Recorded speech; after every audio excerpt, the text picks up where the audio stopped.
Jadi ini karena hutannya cukup rapat, jalurnya cukup dilewati cuma sama satu orang aja. Jadi ada baiknya kita sedikit berjarak dengan teman di depan atau di belakang kita. Fungsinya adalah supaya kalau misalkan saya jalan, ininya nggak menghantam ke muka atau ke badan teman yang di belakangnya.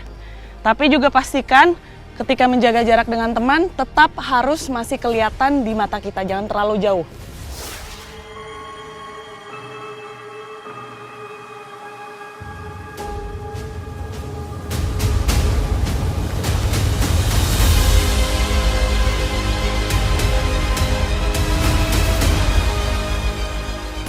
Oke, kita break sejenak sambil menikmati dari sini.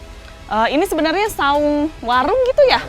Jadi kalau hari Minggu atau weekend gitu biasanya pada dagang di sini untuk para pendaki-pendaki yang melintas. Pengunjung. Oh, kalau yang main ke Curug, bisa jajan-jajan di sini.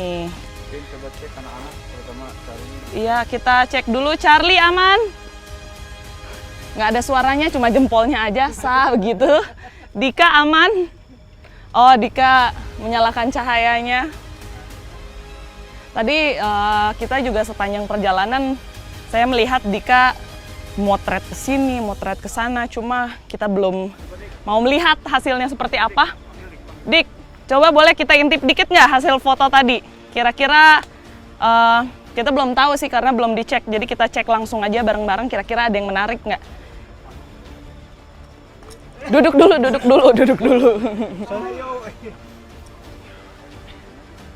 Beginilah kalau ghost photographer diajak naik gunung. Baru pertama kali nih naik gunung. Jadi sepanjang jalan trek tadi kita mau ke atas, itu banyak banget debu-debu.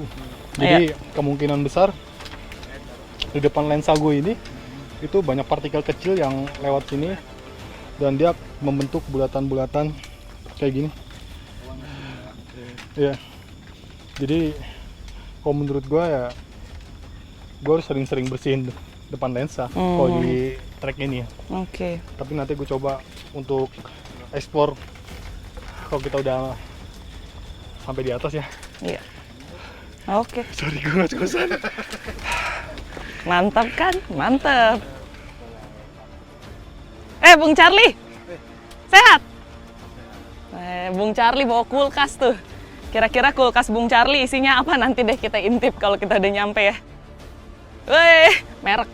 Tolong endorse kami. Gitu langsung. Gimana trek ini, Bung Charlie? Oke, buat treknya Trek awal nih. ya apa seperti kata pendaki-pendaki lain sih. Gunung Guntur itu adalah miniaturnya Semeru. Jadi treknya ya seperti ini, batu. Iya, batu, pasir gitu ya. Ketika kita naik ya kita sedikit-sedikit turun. Iya. Nah, apalagi ini kita kan mendakinya malam. Rebutan oksigen. Betul. Jadi cepat capek juga. Dan Gunung Guntur ini di Kabupaten Garut ya. Kabupaten Garut masuknya. Panas sih sebenarnya. Aman. Iya sih, tergolong kalau kita trekking malam, ini tergolong yang nggak berangin sampai ngeganggu gitu loh. Ini benar-benar panas. Tapi emang kayaknya sih tadi gue cek di bawah. Masih sekitar 700-an mdpl sih. Jadi belum terlalu tinggi ya. Makanya kalau kita mendaki siang ini pasti Panas banget kayaknya. banjir keringet. Iya. Tapi jujur gue enjoy juga sih trekking malam. Jadi kayak kita nggak ngelihat trek lurus ke depan seperti apa. Jadi fokus aja sama apa yang di depan mata. Nggak yang udah mau nyampe belum ya, masih jauh belum ya. Kalau gue tuh perjalanan menurut gue ya udah jalanin aja. Iya betul. Sama tadi juga gue meskipun ngos-ngosan ya udah jalanin aja. Gitu, jalanin aja. Iya.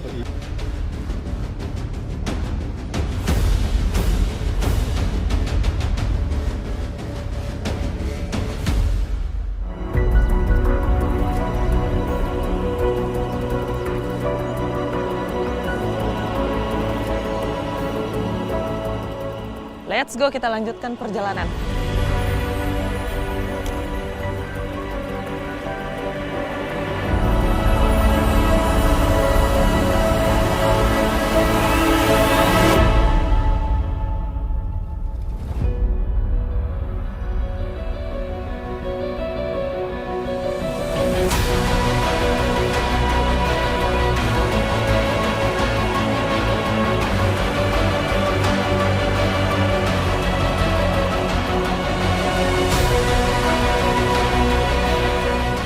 Seperti gunung-gunung lainnya di Nusantara, Gunung Guntur pun tak lepas dari kisah-kisah misteri yang menyelimutinya.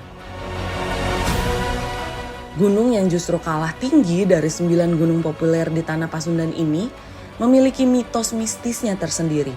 Bahkan, dari 3 peristiwa pendaki hilang di sini, kesemuanya memiliki kesamaan cerita.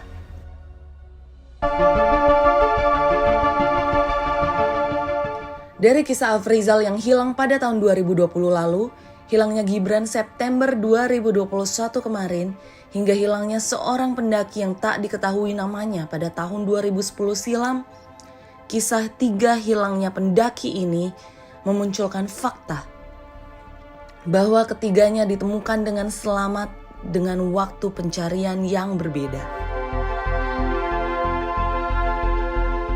Namun pendaki yang hilang 11 tahun lalu serta Afrizal memiliki kesamaan. Keduanya ditemukan dalam keadaan telanjang. Selain itu, para pendaki yang sempat menghilang ini pun memiliki kesamaan peristiwa. Yakni mereka bisa melihat tim pencari SAR gabungan, namun mereka tak bisa memanggil atau berteriak untuk memberitahukan keberadaan mereka. Lalu apakah mereka disembunyikan di dalam dimensi lain? Benarkah fenomena hilangnya 3 pendaki ini ulah dari lelembut penunggu Gunung Guntur karena melanggar beberapa pantangan?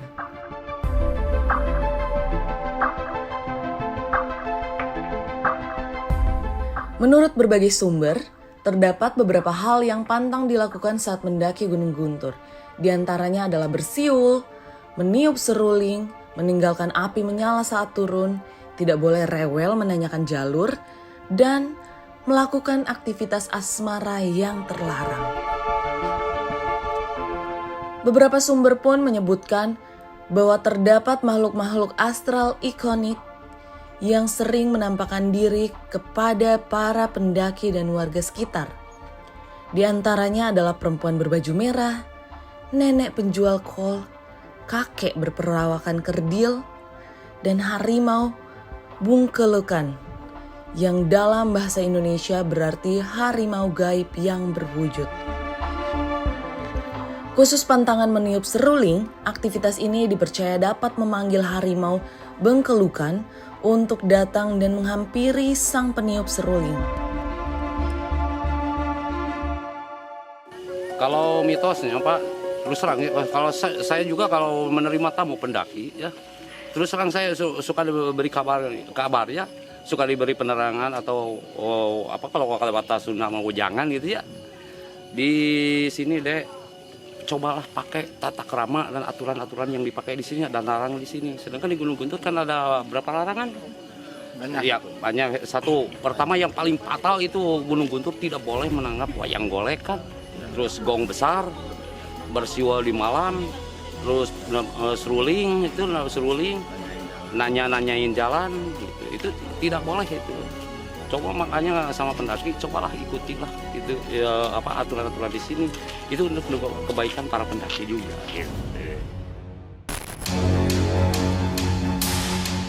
Mian kali ini akan bahas soal Gunung Guntur. Sebelum menggunakan kemampuan Mian dengan interdimensional, Mian akan melihat melalui kartu tarot.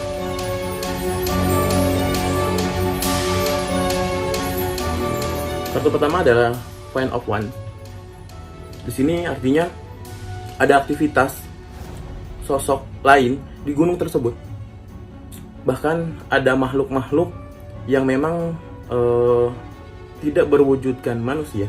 Dan Mian melihat di sini seperti ada pusaran energi yang besar.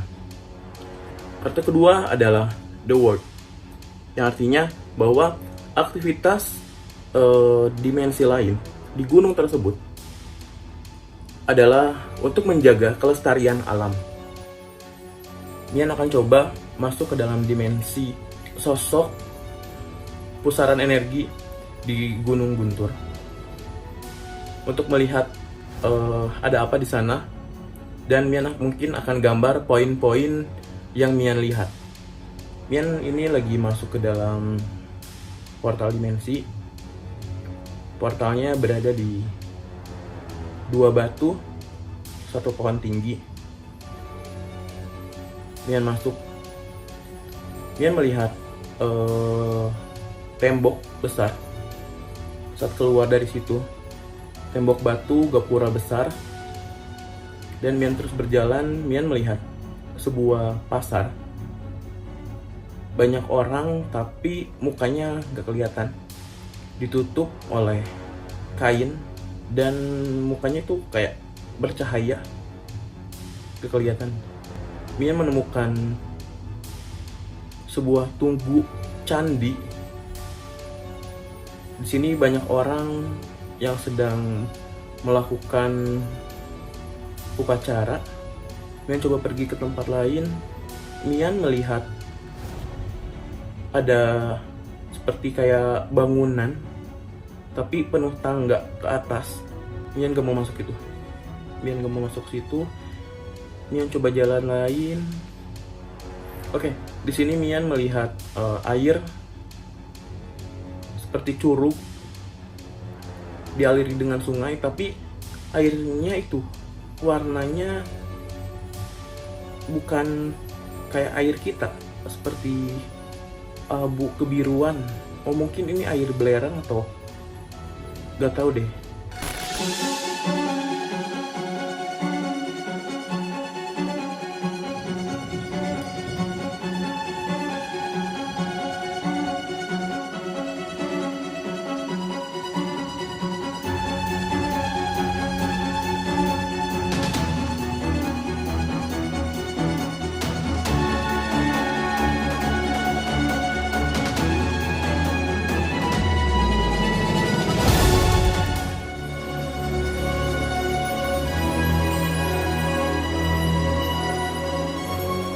Nah, kalau untuk jalurnya sendiri nih, dari sini ke pos 3 tuh gimana? Ya, kalau dari sini ke pos 3 itu